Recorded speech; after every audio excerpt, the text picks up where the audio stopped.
Picture this, a 72-year-old man sitting in the very last row of a packed Boeing 777. He's got a worn canvas bag at his feet, a turkey sandwich in a Ziploc bag that he brought from home, and a paperback novel with a cracked spine that he's read so many times the pages have gone soft at the corners. His shoes are clean but old. His jacket is the kind of thing you'd find at a Goodman sale, neatly pressed but clearly not expensive. He's got kind eyes, the kind that crinkle at the corners when he smiles, and white hair that sits a little unruly on one side because he fell asleep on the bus to the airport. Nobody looks at him twice. And in about 4 hours, every single person on that airplane is going to wish they had. The morning of March the 14th started the way most mornings start for Walter Eugene Haas. Quietly, he woke at 5:15 without an alarm. The way he had every morning for the last 50 years, made himself a pot of coffee in a kitchen that still had the same yellow curtains his wife Margaret had hung in 1987, and sat at the table by the window watching the neighborhood come to life. He fed the 2 birds that came to the feeder on the back porch. He washed his single mug and dried it by hand and placed it back in the cabinet. Then he packed, not much. He had learned long ago that a man doesn't need much to travel well. A change of clothes, his blood pressure medication, the novel, the sandwich because airport food was robbery, and a small leather folder that he kept in the inside breast pocket of his jacket at all times. The folder was old, the leather cracked and dark with age, but he treated it the way other men treat their most valuable possession, because it was. He took a taxi to O'Hare International Airport, not a car service, not a hired driver, a yellow cab, the kind you wave down, with a pine air freshener dangling from the rearview mirror and a radio playing something with a lot of guitar. The driver, a young man named Darius, with a Chicago Bears cap and an easy smile, asked Walter where he was headed. Los Angeles, Walter said. Business or pleasure? Walter looked out the window at the gray Chicago morning, at the skyline that he had watched grow and change for 7 decades, and he smiled a little. Both, I suppose. Darius helped him with his bag when they reached the terminal, even though Walter hadn't asked.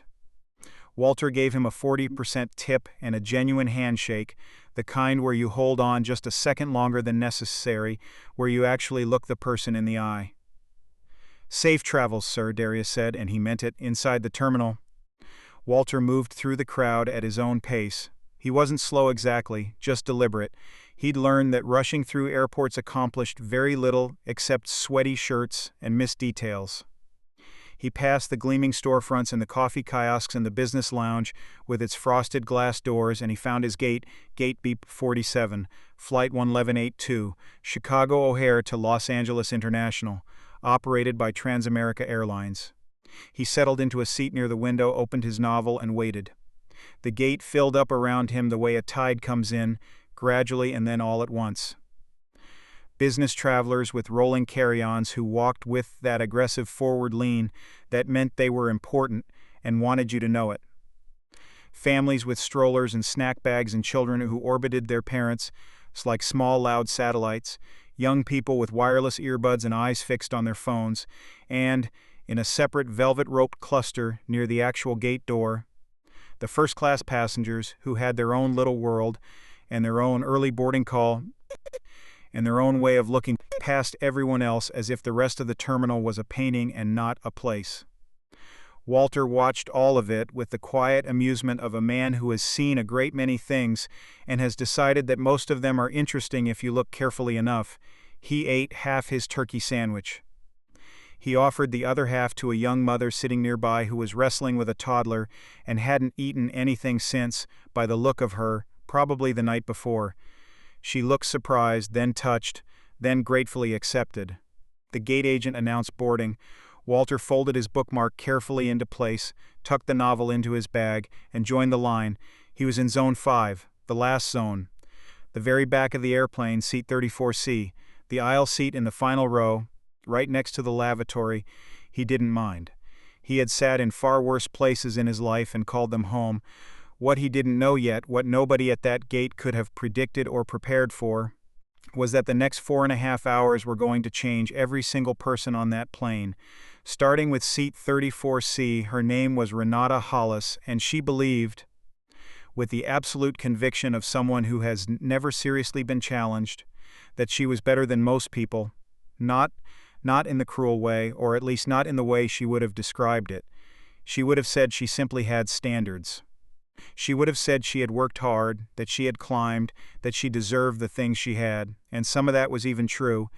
She was 38 years old, a senior vice president at a pharmaceutical marketing firm in Los Angeles, and she had fought for that title through 15 years of grinding work and sharp elbows and the particular brand of relentlessness that some people call ambition and others call something else entirely. She was tall, dressed in a camel-colored cashmere blazer, carrying a butter-soft leather tote.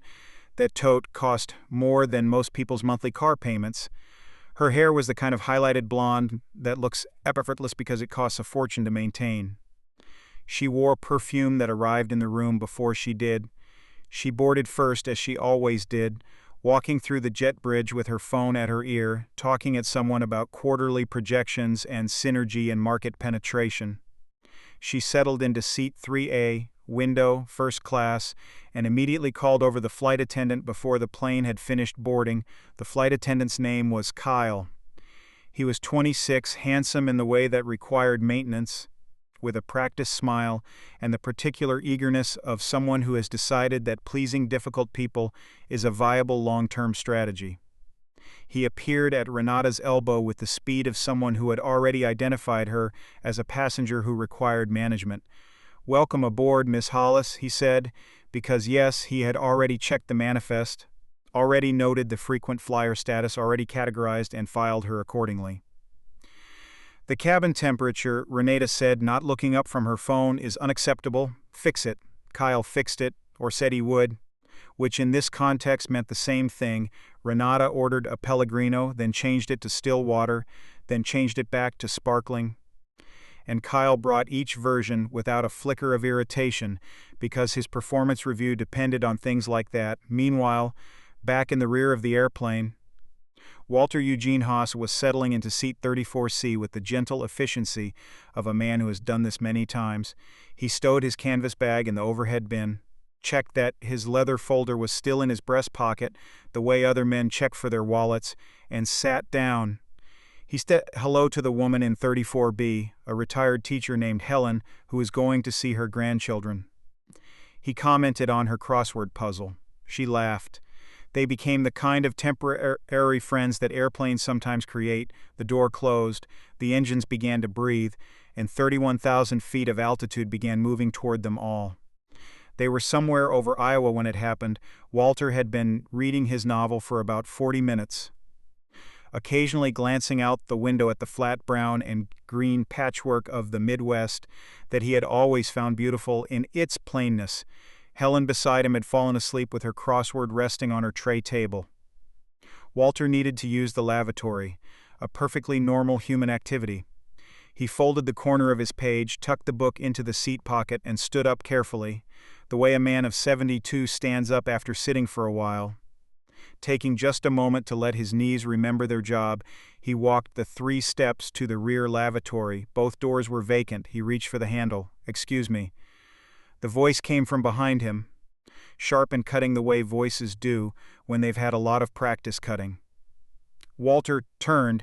It was Renata Hollis. She had walked the entire length of the airplane from first class all the way to the back, which struck Walter as unusual given that first class had its own lavatory up front. She stood there with her arms crossed and her expression arranged into something between irritation and boredom, and she looked at Walter the way people sometimes look at things that are in their way. "I need to use this," she said, not asked. Said Walter looked at the 2 lavatory doors, both unoccupied, then back at her. "There are 2 of them," he said pleasantly. "I prefer this one," Renata said, as if that settled the matter entirely. There was a beat of silence. Walter studied her face, the set of her jaw, the way she had already dismissed him as someone who would simply step aside. He was quiet for a moment, not because he was deciding whether to comply, but because he found the whole thing genuinely remarkable. "Well," he said, with the gentle patience of a man who has negotiated things considerably more complicated than lavatory access, "they're the same lavatory. You're welcome to either one." and he turned and went into the one he had originally reached for. When he came out 2 minutes later, Renata was standing there still, her expression having upgraded from irritation to something closer to outrage, as if his refusal to immediately surrender was a personal offense that required documentation. "Do you know who I am?" she said. Walter picked up his book from the seat pocket. "I don't," he said, "but I hope you have a pleasant flight." He sat down. Renata stood there for 3 full seconds, which is a long time to stand in silence in a narrow aircraft aisle, and then she turned and walked back to first class. Several passengers in the nearby rows had watched the whole exchange. A teenage boy in 33A was biting his lip to keep from smiling. A woman in 32D had raised her eyebrows at her husband in a way that communicated volumes. Helen, who had woken up during the exchange, leaned toward Walter. "Well handled," she whispered. Walter opened his book. "She's having a bad day," he said. "People generally are when they behave like that." Helen looked at him for a moment. "You're very understanding. I've had time to practice," Walter said, and turned a page. 20 minutes after the lavatory incident, Kyle appeared in the rear cabin. He walked with the particular energies of someone who has been sent on an unpleasant errand and has decided that confidence is the best way to disguise that fact. He stopped at row 34 and looked down at Walter with the professional pleasantness of someone whose professionalism was doing a lot of heavy lifting. "Sir," Kyle said, "I've received a concern from one of our premium passengers." Walter looked up from his book. "All right. The passenger has indicated that you were rude to her near the rear lavatory." Walter considered this. "I used the lavatory," he said. "She asked me not to. I did anyway." Kyle's smile held, but only barely. "Sir, our premium passengers have certain expectations, and we do our best to ensure their experience is—" "Kyle," Walter said, and something about the way he said the name, not unkindly but precisely, as if he already knew a great deal about the young man, made Kyle stop. "I am a paying passenger on this aircraft. I did nothing wrong. I was polite. I intend to remain polite. Is there anything else?" Kyle recalibrated. "The passenger has also requested that you be moved." "Moved," Walter repeated. "There's a middle seat available in row 38. Row 38 was the very last row of the plane, the row directly against the rear wall. The seats that don't recline because the wall is right behind them. Every frequent traveler knows that row 38 is the worst seat on any aircraft. The man in 33B, a stocky contractor from Milwaukee named Doug, who had been listening with growing discomfort, turned around in his seat and looked at Kyle with an expression of clear disbelief. The woman in 32D made a small noise. The teenage boy in 33A had stopped pretending not to listen. Walter closed his book. He looked at Kyle for a long moment, not with anger, with something more unsettling than anger, the calm, clear-eyed attention of a man who is recording everything he sees. "I have an assigned seat," Walter said. "I have paid for that seat. I have done nothing that violates any policy of this airline. You are asking me to move because a passenger in first class is uncomfortable with the fact that I used a lavatory." Kyle shifted his weight. "Sir, I understand this is frustrating. Move along, son," Walter said quietly. "I'll stay where I am." Kyle stood there for a moment, clearly caught between his instructions from Renata and the increasing awareness that the surrounding passengers were watching this situation with the focused attention of people who are going to remember it. He made a decision. He straightened up. "I need to ask you to comply, sir, or I may need to involve the captain." The silence that followed that statement was the kind of silence that has weight to it. 5 rows of passengers had now stopped whatever they were doing and were watching row 34 with the intensity of people watching something important unfold. Walter reached into the breast pocket of his jacket. He drew out the small old leather folder. He held it in his hand for a moment, then he put it back without opening it. He looked up at Kyle. "Please do involve the captain," Walter said. "I'd actually welcome that conversation." Something in the way he said it made Kyle hesitate. There was no bluster in Walter's voice, no anger, no defensive posturing. Just the even, measured tone of a man who knows exactly where he stands and is entirely comfortable there. Kyle went back toward the front of the plane, and the man in 33A, whose name was Marcus, and who was 17 years old and traveling alone for the first time, watched Walter pick his book back up and begin reading again as if nothing had happened, and he thought to himself that he had never seen anything quite like that in his life. Word travels fast on a confined airplane. By the time Kyle had made it back to the first-class cabin, a quiet but genuine current of awareness had moved through the economy section of Flight 1182 like electricity through water. People were leaning across armrests. The woman in 32D, whose name was Patricia and who had been a civil rights attorney for 30 years before retirement, was speaking in a low voice to her husband, Robert, about what she had witnessed. The contractor, Doug, was cracking his knuckles in the way people do when they're agitated but trying not to be. The young mother from the gate, the one Walter had given half his sandwich to, was in row 29 and had heard enough from the people around her to understand the shape of what was happening. The general feeling in economy class, the feeling that doesn't need to be spoken out loud to be completely understood, was that something wrong was being done to the old man in 34C, and that everybody could see it, and that nobody quite knew what to do about it. Helen, the retired teacher in 34B, had put away her crossword and was sitting with her hands folded in her lap, watching Walter read his book with a mixture of admiration and something that felt very much like worry. "Are you all right?" she asked him. "Perfectly," Walter said. "They're not actually going to move you." "No," Walter agreed. "They're not. How can you be so sure?" Walter turned a page.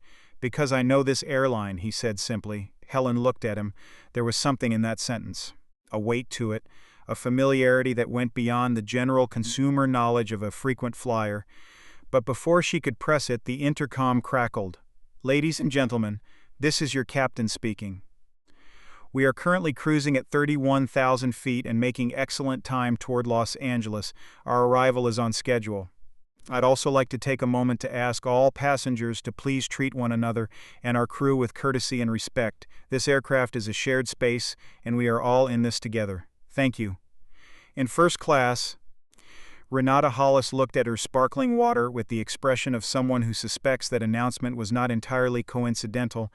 In the rear cabin, Doug let out a low, appreciative sound. Patricia quietly said, "There it is." Marcus in 33A looked at the ceiling speakers like they had just said something that mattered, and Walter Eugene Haas turned another page in his novel and said nothing at all. But back in first class, Renata wasn't finished. She had decided, somewhere between her third sparkling water and a pointed phone call to her assistant, that the situation was not resolved. It had become, in her mind, a matter of principle. She signaled Kyle again. "I want to speak to the senior cabin manager," she said. Kyle brought Diane. Deanne was 51 years old, had been with Transamerica Airlines for 23 years, and had spent the last decade as senior cabin manager on long-haul routes.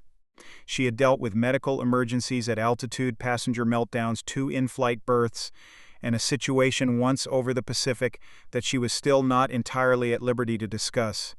She was not the kind of person who was easily rattled. She listened to Renata's account of events with the perfectly calibrated expression of someone who is listening and reserving judgment simultaneously. Then she walked to the rear of the plane. She found Walter reading his book. Crouched down in the aisle to bring herself to his eye level, because she had learned long ago that conversations where one person towers over another are conversations that start wrong. She introduced herself. She asked, quietly, if he would mind telling her his understanding of what had happened. Walter told her. Simply, clearly, without embellishment or complaint, Deanne listened. She asked 1 or 2 questions. Walter answered them. Then she stood up, smoothed her uniform jacket, and said, "Thank you, sir. I appreciate your patience." And she went back toward the front. The whole exchange had taken less than 4 minutes. Marcus watched her go. He turned to the man in 33B. "What do you think's going to happen?" he whispered. Doug shrugged. "I don't know," he said, "but I got a feeling this isn't over." He had no idea how right he was. Diane walked back to first class and stood for a moment in the small galley between the cabins, and she did something she almost never did mid-flight. She pulled up the passenger manifest on the galley tablet, not just the seat assignments, the full file, the one that had the account profiles, the loyalty tier information, the corporate flags. She scrolled to 34C. She read what was there, and she stood very still for a moment. Then she looked up, put the tablet down carefully, and went to find Kyle. Meanwhile, in economy class, small things were beginning to accumulate. The retired teacher Helen had noticed, about 30 minutes into their conversation earlier, that Walter seemed to know a very specific detail about the particular make of aircraft they were on. Not the general kind of knowledge a nervous flyer acquires, but the precise architectural knowledge of someone who has had reason to understand the engineering of a thing. He had mentioned offhandedly that the rear lavatories on this configuration of 777 had been modified in the last refit to slightly improve airflow. A detail you couldn't find in a travel blog. The contractor Doug had leaned forward at one point to talk to Walter, and he'd noticed the leather folder when Walter shifted in his seat. He'd seen folders like that before, not often. He used to do construction work on commercial properties, and occasionally on the kinds of office buildings where important people worked and kept important things in old leather folders. There was a certain kind of man, Doug had come to understand over 30 years of building things, who carried his report quietly, who didn't need it to be visible. Patricia, the retired civil rights attorney in 32D, had been watching Walter with the evaluating eye of someone who has spent a lifetime reading people in high-stakes situations. She had noticed the way the other passengers had begun to defer to him without knowing why. The way he had faced down Kyle without raising his voice or losing his composure. She had tried cases against men like that, had also tried cases on behalf of men like that, and she knew, in the way that experience teaches you to know things before you can fully explain them, that there was considerably more to Walter Eugene Haas than seat 34C suggested. And then there was Marcus. Marcus had his phone out and had been doing what 17-year-olds do when they find something interesting, which is look it up. He had overheard the name from Helen, who had introduced herself and asked Walter's name in the pleasant way of seatmates. He had searched it. The first results were general, unhelpful. The name was common enough. But then he had added a word to the search. He'd added Transamerica Airlines because of what Walter had said, because I know this airline, and something about the way he'd said it, that quiet certainty, had stuck in Marcus's mind like a splinter. He stared at his phone screen for a long moment. Then he looked at the back of the white-haired man's head in seat 34C. Then he looked at his phone again. He put it face down on his tray table and sat back and said nothing, because he was 17 and didn't know what to do with what he had just found.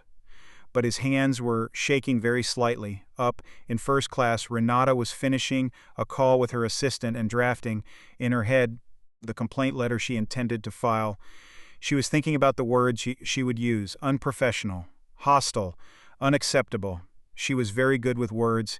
She had a gift for making her version of events feel definitive. She had no idea that 40 rows behind her, a teenager with a smartphone had just upended the entire story. It happened 40 minutes before landing. The seatbelt sign came on briefly for some light turbulence over the California mountains, and then went off again, and the cabin settled back into the low ambient hum of a plane beginning its long descent. The light outside the windows had turned the particular golden rose of a late Los Angeles afternoon, and the city was starting to appear below, and that enormous sprawl of streets and buildings and swimming pools that, from altitude, looks like a circuit board. Deanne, the senior cabin manager, appeared at the front of the economy cabin. She had Kyle with her, and the expression on Kyle's face was one that passengers rarely see on flight attendants, which is genuine discomfort. Not the managed professional kind. The actual kind. Deanne walked the full length of the airplane to row 34. She stopped. She straightened, and she said, with a steadiness that cost her some effort, "Mr. Haas, I owe you an apology on behalf of this crew and this airline. You were treated poorly on this flight, and that was wrong. I am sorry." The surrounding rows went very quiet. Walter looked up from his book. He studied Diane's face. He saw that she meant it, that this was not the practiced apology of someone covering liability, but the genuine expression of a person who understands that something wrong happened and wants to name it clearly. "Thank you, Diane," he said. "I appreciate that." Kyle said nothing. He was looking at the floor, and then, because in any good story the moment of truth has to arrive fully and not halfway, Renata Hollis appeared. She had come back to the economy cabin a second time. and whatever she had been intending to say when she started walking back here, it changed the moment she saw Diane standing at Walter's row with the posture of someone who is apologizing. Renata stopped in the aisle near row 30, and several passengers turned to look at her. "What exactly is going on?" she said. Diane turned to face her. "Mrs. Hollis, I need to speak with you. I need to know why you're apologizing to this man," Renata said, and her voice carried the way voices do when their owner has no habit of being careful about who hears them. "He was rude to me. I filed a complaint. I want to know what action is being taken." The economy cabin was very quiet now. Patricia in 32D had turned completely sideways in her seat. Doug was facing backward. Marcus was gripping his phone with both hands. Helen was watching with the focused stillness of someone witnessing something they will describe to other people for years. Walter closed his book. He set it on his tray table. He reached into the breast pocket of his jacket, and he took out the small old leather folder. He opened it. He removed a single card and set it on his tray table. It wasn't a business card exactly. It was heavier than that. Cream-colored stock with a small engraved seal in one corner and text that was simple and stark and said everything it needed to say. Helen read it from the side. She inhaled softly. Marcus could see it from the row ahead. His mouth opened slightly. Patricia read it and went very still. Doug read it and said, out loud to nobody in particular, "Oh my God." Renata, who was several rows away, could not read the card from where she stood.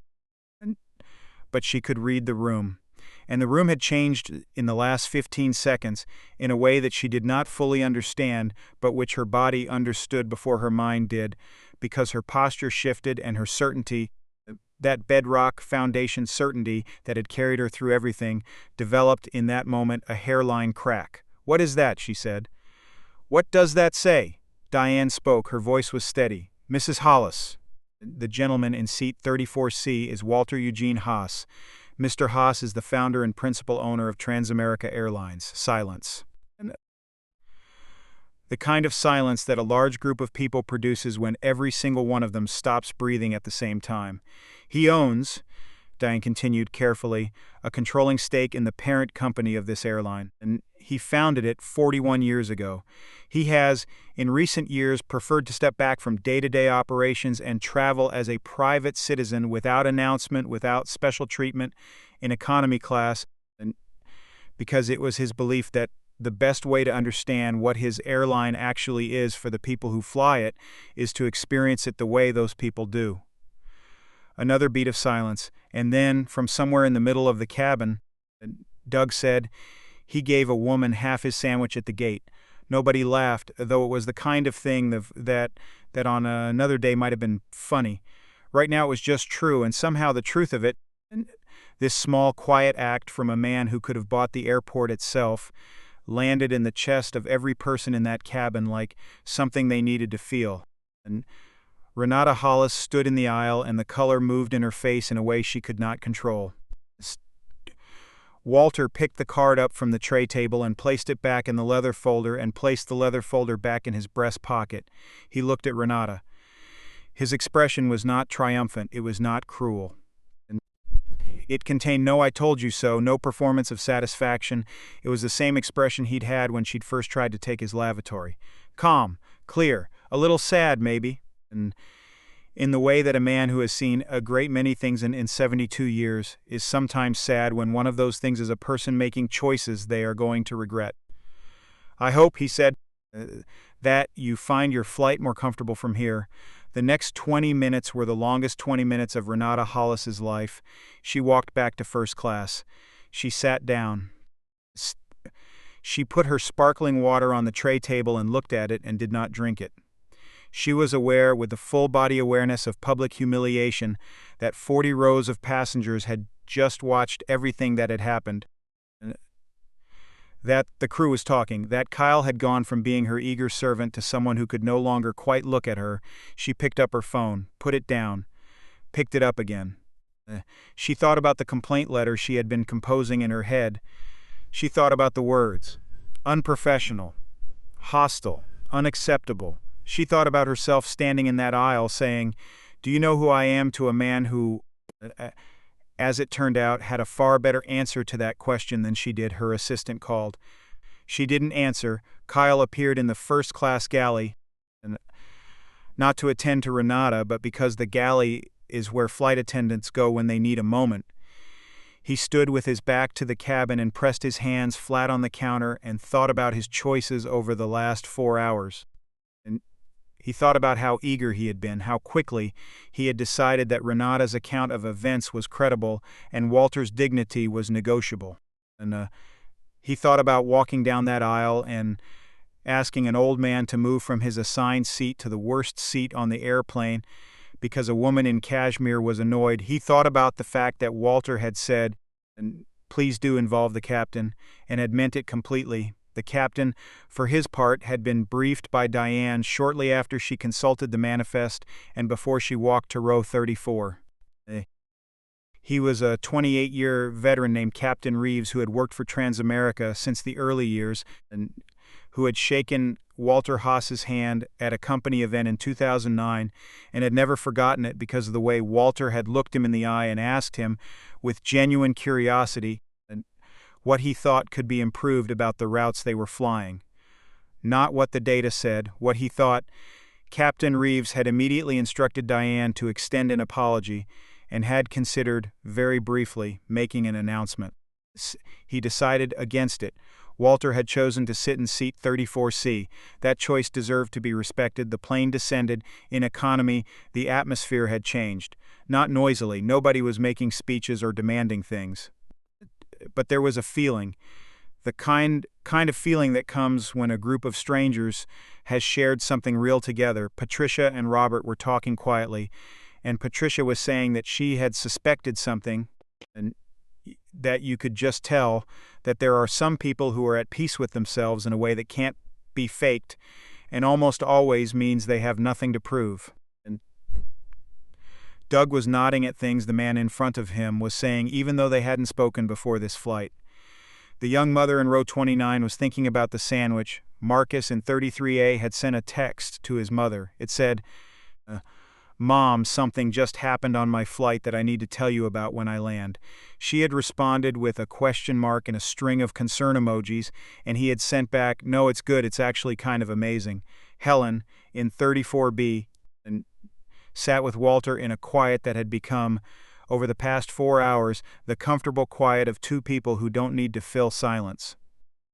"Did you know?" she asked. "Did you know when you boarded that something like this might happen?" Walter thought about it. "I've been doing these anonymous flights for about 8 years, he said. "Usually nothing happens. Usually people are decent to each other, and I read my book, and I eat my sandwich, and I go home with a list of 6 or 7 things I want to fix." He paused. "Sometimes, though. Sometimes you see the thing more clearly. The thing," and Helen repeated. "How people treat people they think don't matter," Walter said. "That's the thing. That's always been the thing." Helen looked at her hands. "And what happens now? To the flight attendant? To the woman?" And Walter was quiet for a moment. "That's not my decision," he said. "I don't run the airline anymore, day to day. I have people for that. Good people. They'll do what they think is right." He looked out the window at the approaching city. And what happens to a person after a moment like this, though? That part isn't really up to me or anyone else. That part is up to them. Below them, Los Angeles expanded in every direction, enormous and golden and indifferent, the way very large things sometimes are. The wheels came down with a heavy mechanical thud. They were almost home. Flight 1182 touched down at LAX at 6:47 in the evening, 12 minutes ahead of schedule, under a sky that had gone from rose gold to deep purple, the kind of California evening that makes people who have never been to California understand why people move to California. The airplane rolled to its gate. The fasten seatbelt sign clicked off, and the ritual of landing, the standing up, the pulling down of bags, the collective forward press toward the door began. In first class, the door opened first, as often, and the premium passengers filed out into the jet bridge. Renata Hollis was among them, her tote over her shoulder, her expression carefully arranged into something neutral. She walked quickly. She did not look back. But at the base of the jet bridge, where it opened into the terminal, there was a group of people waiting, not police, not airport security, not anyone alarming. Just 4 individuals in business attire, 2 men and 2 women, standing with the attentive stillness of people who have been told to be there and have taken that instruction seriously. One of the women was holding a tablet. One of the men had a Transamerica Airlines badge on his jacket lapel that indicated, to anyone who understood the company's internal hierarchy, a very senior position. They were not there for Renata. They were not there to cause a scene. They were waiting, with genuine patience at the end of the jet bridge, for the last passenger off the plane, because Walter Haas had, as always, waited until everyone else had deplaned. It was something he'd done his entire life. And he believed, in a simple and untheoretical way, that the last person to leave a room should be the person who needed it least urgently. And he never needed to leave urgently because he always had exactly as much time as he'd arranged to have. So the economy class passengers filed past him while he sat in 34C, and Helen gathered her things and he helped her get her bag down from the overhead bin, and they walked out together. In the jet bridge, Helen shook his hand. "Walter," she said, "it has been the most interesting flight of my life." He laughed, a real laugh, the kind that changes a person's whole face. "I hope the rest of your trip is considerably less dramatic," he said. "Oh, I don't know," Helen said.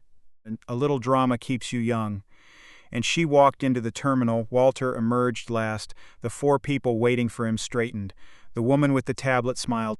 "Mr. Haas," she said, "welcome to Los Angeles, Sandra."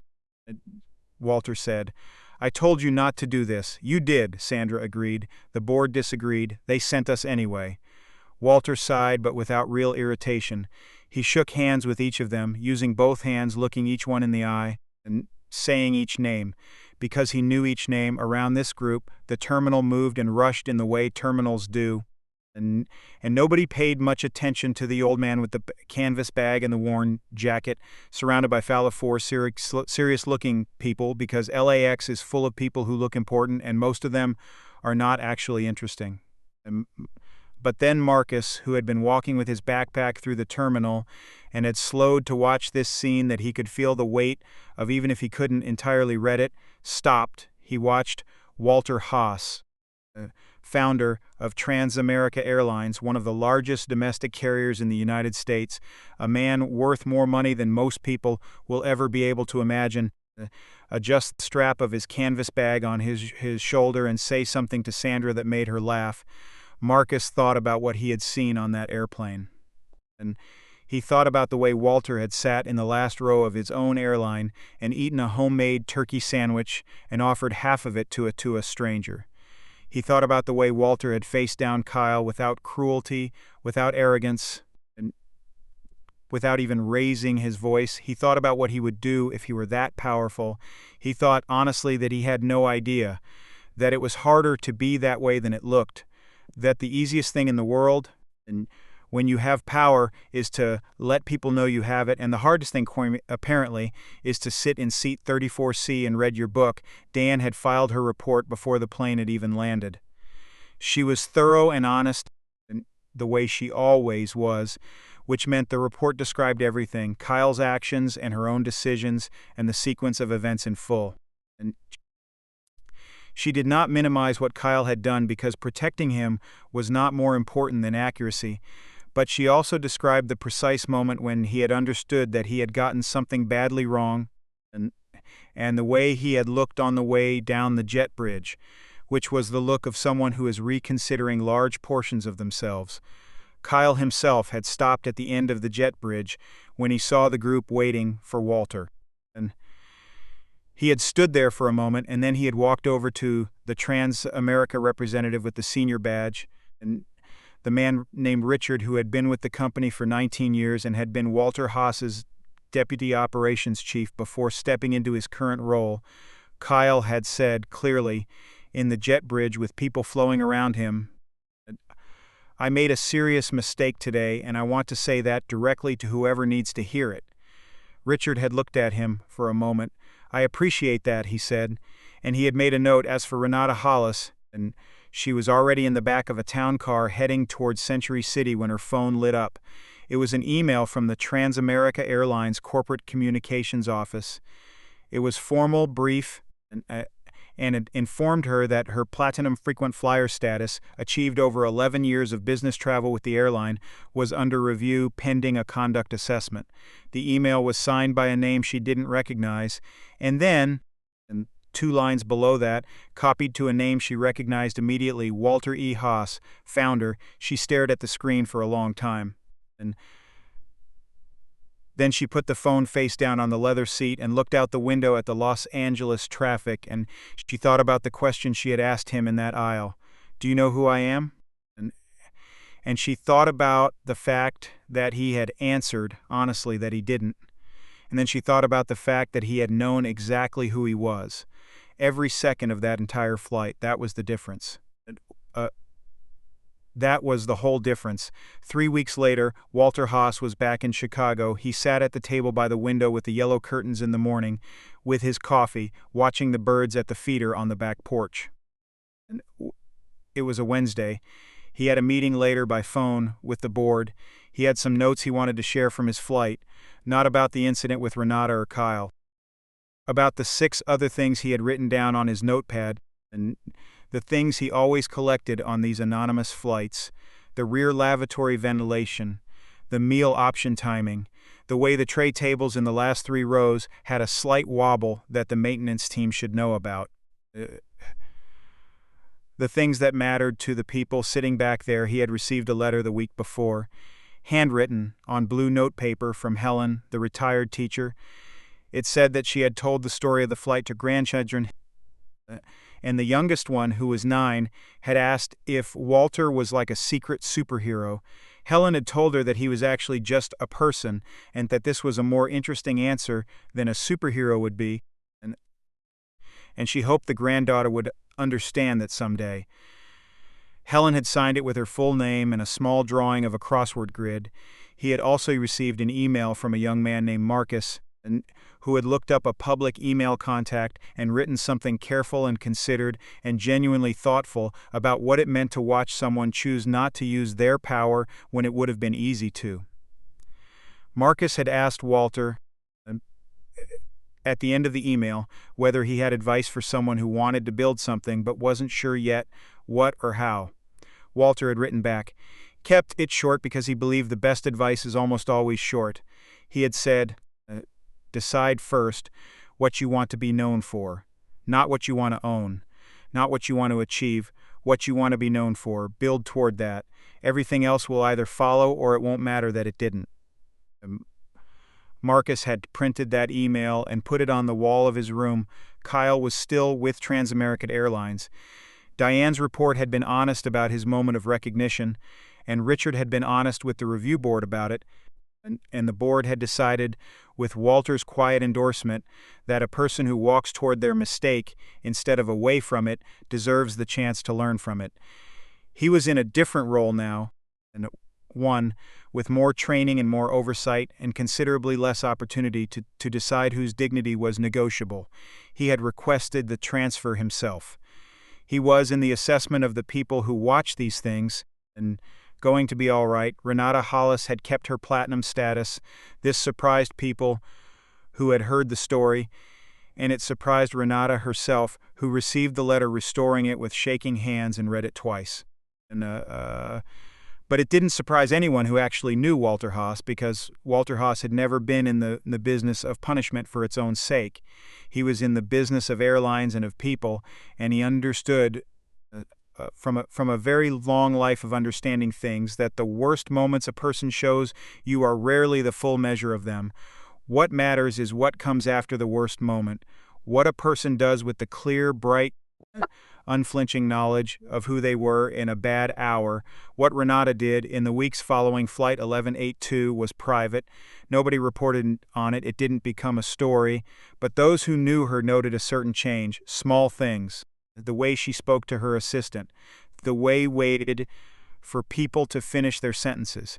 Nothing dramatic, just the slow, quiet work of a person making adjustments that are difficult and necessary and undertaken without audience. That Walter would have told you if you asked, is the hardest kind of change to make. The kind nobody applauds, the kind you do in the silence of your own recognition, alone with the memory of who you were in seat 3A on a March afternoon. And the question of who you want to be from here. Walter finished his coffee. He washed the mug, dried it by hand, put it back in the cabinet. He sat down at his desk, opened the leather folder, and looked at the small card that had been in that folder for 41 years. The card that said his name and his title and the name of the airline. He had never liked having the card. Margaret had made him carry it. She had said, "You need to remember, when things get hard, what you built and why you built it." He had argued that he didn't need a card for that, and she had said, "No, but you might need it for other people on an airplane someday." She had been, as she was in most things, entirely right. He thought about what it means to be powerful, not the kind of power that announces itself in cashmere and upgrades and the comfortable assumption that the world will arrange itself around you. And that kind of power is easy to have. Anyone with enough money can buy it. It doesn't require anything from the inside. The other kind is harder. The kind where you have everything you need to take up all the space in a room and you choose every single time not to, where you sit in the last row of your own airplane and eat a turkey sandwich and offer half of it to someone who needs it more and ask the birds at the feeder how they're doing and mean it. Where you look a flight attendant who has treated you poorly in the eye and say, "I'll stay where I am," without anger, without scorekeeping, without anything other than the clean, quiet certainty of a person who knows what they're worth and has never needed anyone else to confirm it. That kind of power, Walter had come to believe, after 72 years of looking for it, is actually quite rare. It is not given to you. It is not bought. It is built the way everything worth having is built, slowly, through choices that nobody watches, one small act of decency at a time, and until one day you realize that you have become someone who gives half a sandwich to a stranger at the gate without thinking twice about it, and that, he had come to believe, is the whole point, not the airline, not the money, and not the card in the leather folder. The sandwich is always the point. He picked up his pen and started his notes for the board meeting, and outside the window the birds came to the feeder one by one, and the morning light moved across the yellow curtains, and Walter Eugene Haas, who owned one of the largest airlines in America and traveled in seat 34C, began another quiet, ordinary, extraordinary day.